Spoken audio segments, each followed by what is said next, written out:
Forget your heroes. Forget the dream big videos and the 5 a.m. gym montages. Most of what you call motivation is just a mood, a chemical flicker that dies the second you get tired. The world is obsessed with hustle porn. Here's what they sell you. Michael Jordan woke up at 5 a.m. Steve Jobs started in a garage. Jeff Bezos shipped books from his basement.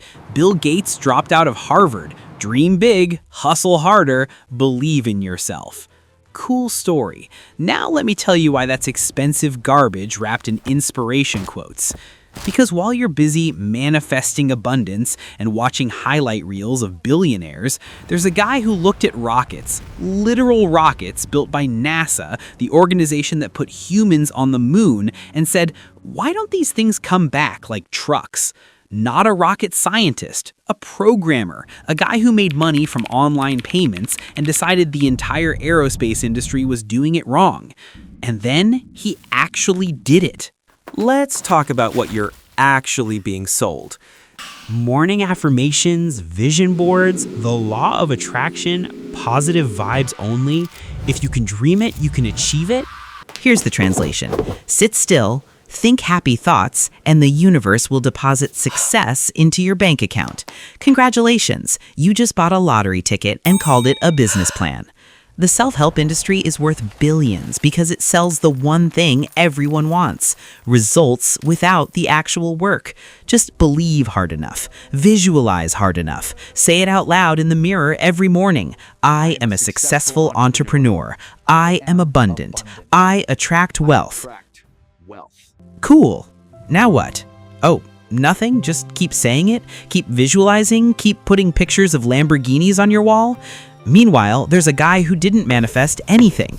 He did math, ran simulations, tested prototypes, failed, burned money, failed again, adjusted, failed again, kept going. No affirmations, no universe aligning, just physics, engineering, and a brutal refusal to accept impossible as an answer. You know what he manifested?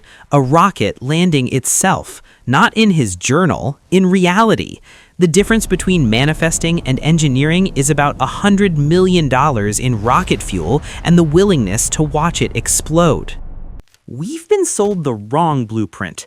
Every motivational video is the same recycled nonsense. Some guy was poor, then he wasn't. Some athlete practiced a lot. Some entrepreneur failed 17 times before succeeding. Garage, cancer, bankruptcy, comeback.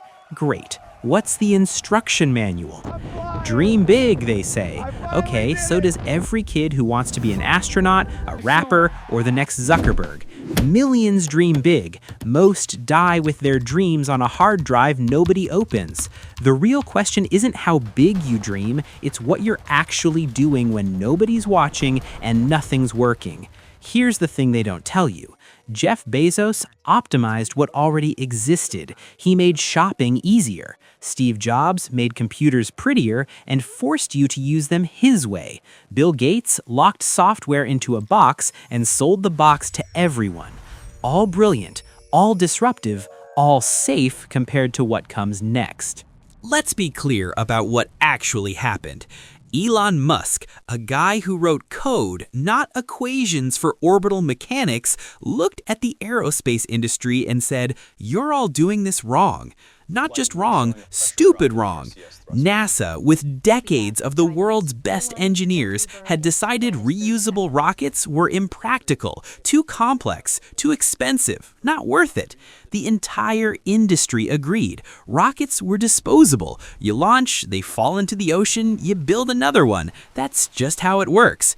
Except it's not how trucks work. Trucks go from A to B, drop off cargo, and come back.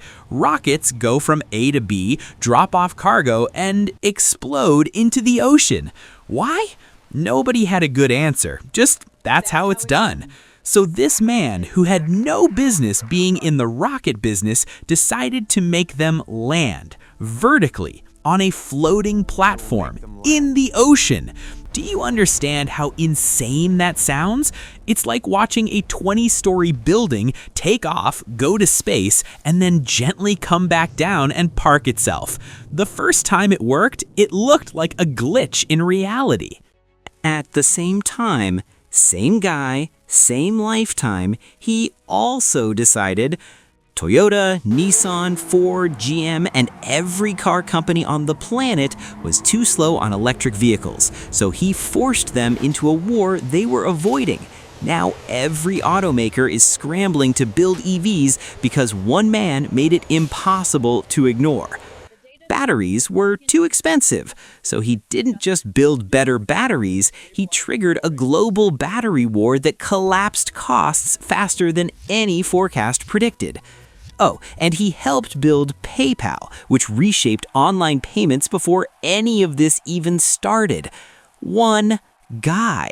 Not in one industry, in multiple industries that are supposed to take entire lifetimes to even understand, let alone disrupt. So here's the part that matters, and it's gonna piss off everyone selling you dream journals and vision boards. Elon Musk doesn't believe in motivation. Yes, that's right. He's on record saying if something needs to be done, it should be done. You don't need motivation for that. You just do it. Here's what that actually looks like in practice, and it's not pretty. Sleeping on factory floors, 2 hours of sleep, sometimes less, working until the body just stops cooperating. This isn't hustle culture. This is something closer to controlled insanity. Most motivational speakers tell you to work hard. They don't tell you what hard actually costs. You don't need this level of intensity to be successful, but you do need to understand the people changing entire industries aren't balanced. They're not well-rounded. They're not taking care of themselves. They're taking massive risks, mental, physical, financial, that most humans correctly refuse to take. That's the real difference. Not intelligence, not vision, just an abnormal willingness to operate in conditions that would break everyone else. And here's the brutal truth. The world has millions of Stoics, philosophers, monks, disciplined people who can endure anything. But how many of them bent 3 separate industries in one lifetime? None.